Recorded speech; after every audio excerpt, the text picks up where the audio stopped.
بسم الله الرحمن الرحيم. لا حول ولا قوة إلا بالله العلي العظيم. حسبنا الله ونعم الوكيل ونعم المولى ونعم النصير. الحمد لله رب العالمين والصلاة والسلام وتحية والإكرام مولانا ومولى الثقلين جد الحسن والحسين أبي القاسم محمد اللهم صل على محمد وآله الطيبين الطاهرين ولعنة الدائم على أعدائهم أجمعين من يومنا هذا إلى قيام يوم الدين. أما بعد، بسم الله الرحمن الرحيم.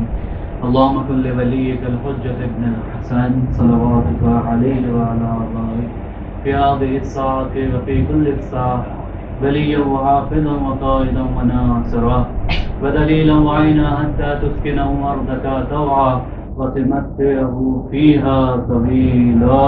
اللهم صل على محمد وعلى قال الله تبارك وتعالى في القرآن المجيد وقوله الحق. بسم الله الرحمن الرحيم. إنا أعطيناك الكوثر فصل لربك وانحر إن شانئك هو الأبتر. صلوات محمد وعلى اللهم صل على محمد وعلى محمد. ایک مرتبہ اپنی سلامتی کے لیے اور تمام مومنین اور مومنات کی سلامتی کے لیے بلند اور صلوات پڑھیں. محمد اللهم صل على محمد وعلى محمد. برادران عزیز، حضران محترم، آج کا جو موقع ہے یقیناً آپ اس سے آشنا ہیں. آج آپ کے اور ہمارے امام حسن عسکری علیہ السلام اللهم صل على محمد وعلى محمد. کی ولادت کی تاریخ ہے کہ جس کو سب سے پہلے میں اپنے وقت کے امام کی خدمت میں اور پھر آپ کی خدمت میں بہت بہت مبارکباد پیش کرتا ہوں. یقیناً یہ دن، آج کا جو دن ہے، ہمارے لیے قابل رشک ہے اور یقیناً فخر کا دن ہے کہ آج اللہ نے ہمیں وہ نعمت دی کہ جسے کائنات میں کسی اور کو نہ دی. اور اگر آپ غور و فکر کریں تو سلسلہ امامت میں اللہ نے ایک امام حسن علیہ السلام کو رکھا اور سلسلہ آخر میں بھی ایک امام حسن رکھا جس کو امام حسن عسکری علیہ السلام کہا. اللہ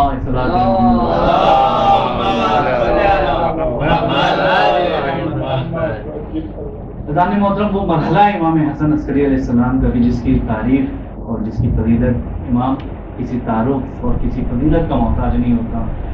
یقیناً امام کی تاریخ ولادت پر اگر غور و فکر کیا جائے تو امام کی ولادت کی تاریخ جو اکثر محققین نے لکھا کہ 10 ربیع الثانی 232 ہجری بوقت جمعہ صبح صادق کے وقت امام کی ولادت ہوئی مدینہ.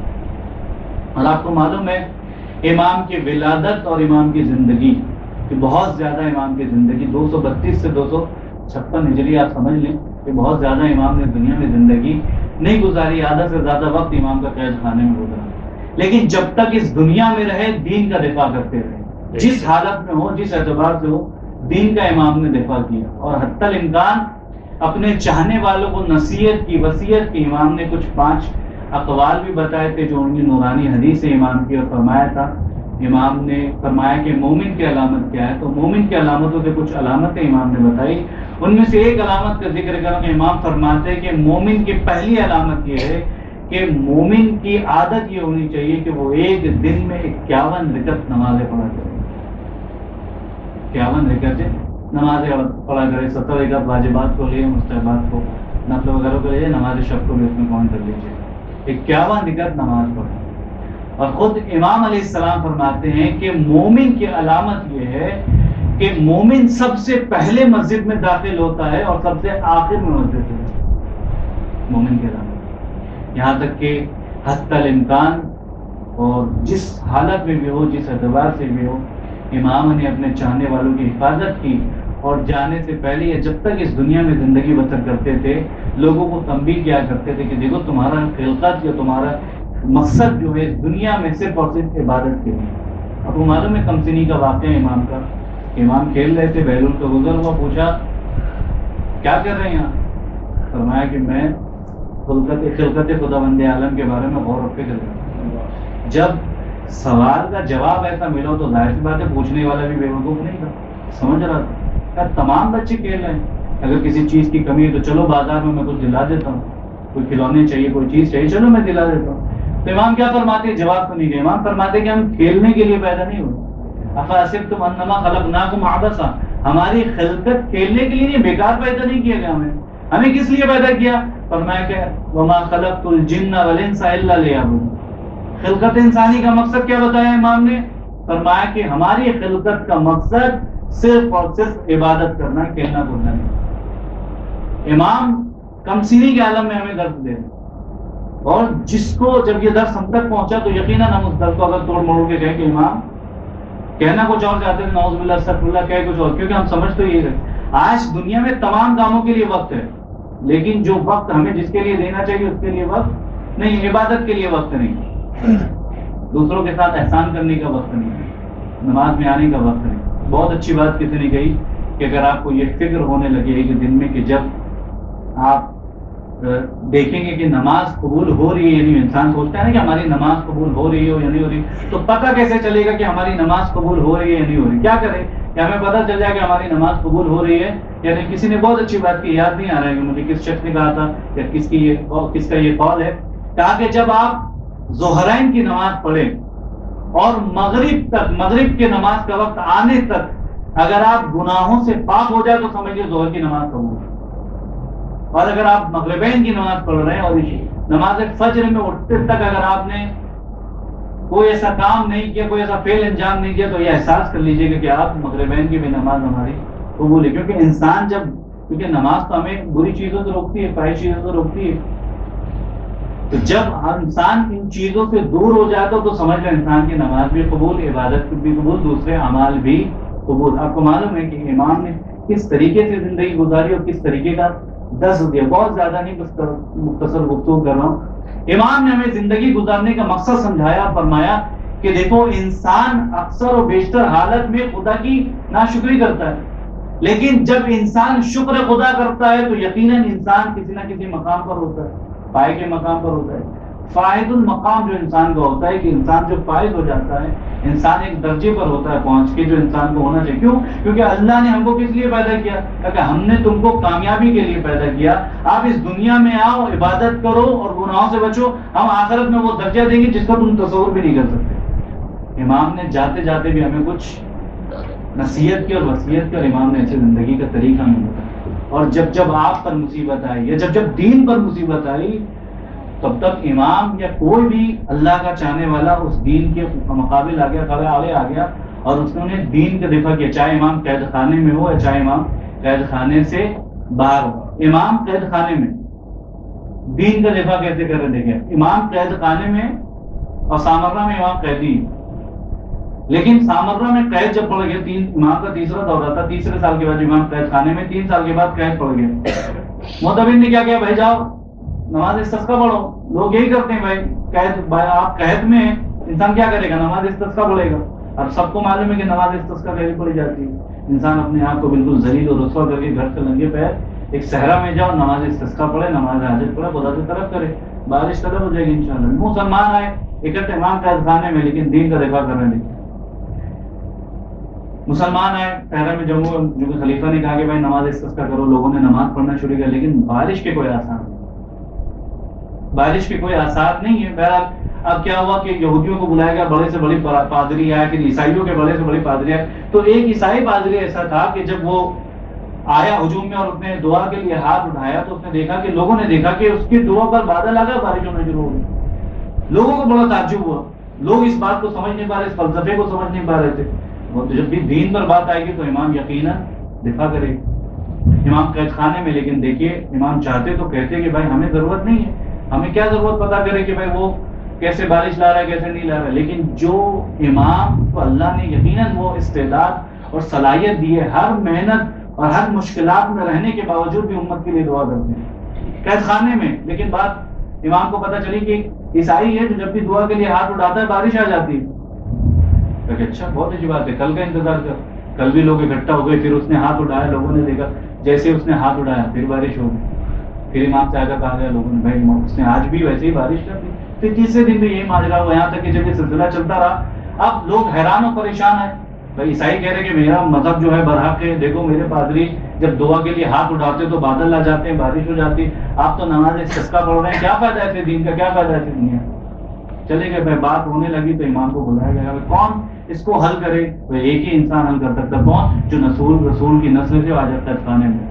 قید خانے میں امام کو بلایا گیا، امام قید خانے سے آئے، اور آنے کے بعد امام نے لوگوں کو بتایا کہ لوگوں نے بتایا کہ مولا ایسی ایسی بات ہے، لوگ ہمارے دین کے اوپر ہاتھ انگلی اٹھا رہے بات کر رہے ہیں، ہم کیا کریں، کیسے اپنے آپ کا دفاع کریں؟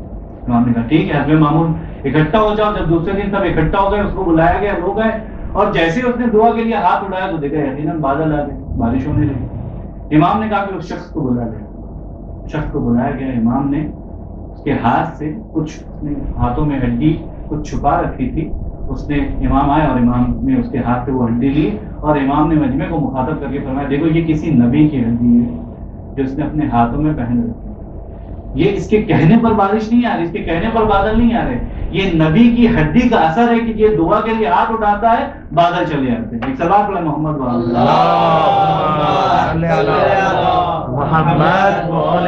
محمد، یہ دعا کے لیے ہاتھ اٹھاتا ہے بادل چلے آتے ہیں، یہ اس کی دعا کا اثر نہیں ہے۔ امام بتانا یہ چاہتے کہ جو انسان ناحق پر ہو وہ جتنا اپنے آپ کو اچھا لوگوں کے سامنے پیش کرے گا یقیناً وہ ناحق ہے تو ناحق پر ہی رہے گا، یہ اس کا اثر نہیں ہے، یہ اس ہڈی کا اثر ہے کہ جو جس پہ بادل آج عزیزان محترم امام قید خانے میں رہے، امام آپ کے ظاہر ہے، امام ہر دور سے ہر ایک اعتبار سے آپ کی مدد کے لیے آمادہ ہے۔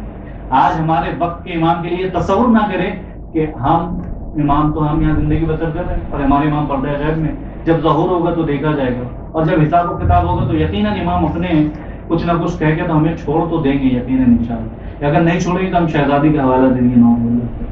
عزیزان محترم، ہم اپنے آپ کو تو دھوکہ دے سکتے ہیں لیکن امام کو دھوکہ نہیں دے سکتے، کائنات کی کوئی ایسی شے امام کو دھوکہ نہیں دے سکتی، اور یقیناً تاریخ اٹھا کر ٹھان لے، دیکھ لیں دینے والوں نے امام کو دھوکہ دینا چاہا لیکن الٹا اسی پر اثر ہوا، جس کے لیے گڈھا کھودا گیا تھا وہ خود اسی میں گر گیا، اور یہ بات بہت مشہور ہے کہ آپ جب کسی کے لیے گڈھا کھودیں گے تو آپ اس میں خود گریں گے۔